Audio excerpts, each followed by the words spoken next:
আসসালামু আলাইকুম। প্রিয় দেশবাসী, সবাইকে জানাই আমার পক্ষ থেকে রক্তিম লাল গোলাপের শুভেচ্ছা। সর্বোপরি আজ বাংলাদেশের আকাশে দেখা যাচ্ছে আগামী ঈদুল আজহার চাঁদ। আর আমরা যারা আওয়ামী লীগ করি, আমাদের অপরাধ কি তা আমরা জানি না।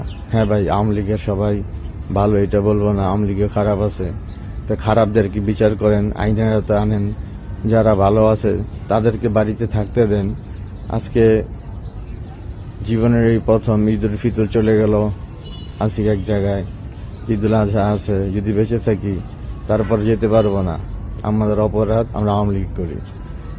ভাই বোন, মা বাবা, ভাই বোন সবাইকে রেখে কখনো এত বছরে এত ছোট থেকে বড় হয়েছি, জীবনে অন্য কোথাও কোনো ঈদ উদযাপন করি নাই। আর এখন আমাদের আওয়ামী লীগের নেতাদের জন্য ঈদুল আজহা তো স্বপ্নের মতো, আর কুরবানি দেওয়া এটা তো কল্পনা করা যায় না।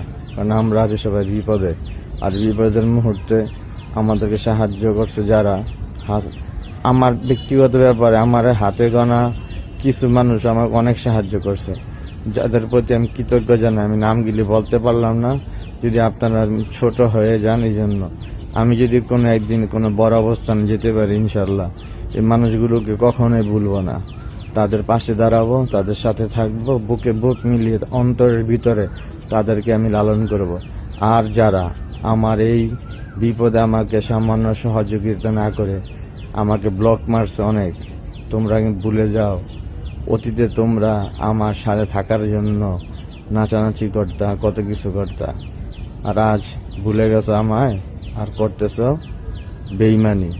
আজ বা কাল আসবে রে আওয়ামী লীগ, তোরা সবাই করবি আফসোস, মিলতে যাবি আমার সাথে, বাট পারবি না পাশে আসতে, কারণ বেইমানের স্থান সবসময় হয় না। তাই সর্বোপরি শেষ কথা হলি একটাই, আওয়ামী লীগকে যারা ভালোবাসে, যারা বাংলাদেশকে ভালোবাসে, বঙ্গবন্ধুকে ভালোবাসে, বাংলাদেশের জনগণকে ভালোবাসে, তারাই হলো আওয়ামী লীগ। আওয়ামী লীগ অতি শীঘ্রই আসবে। ঈদ যাক, সব যাক, তারপর দেশের মানুষ শান্তিতে থাক, এই দোয়াই করি। আর দুঃখী গরিব সকল কিছু বিভেদ ভুলে চলো আমরা দাঁড়িয়ে যাই এক কাতারে বাংলাদেশ গড়ার লক্ষ্যে। জয় বাংলা, জয় বঙ্গবন্ধু, জয় হোক বাংলার মেহনতি মানুষের। আমিন।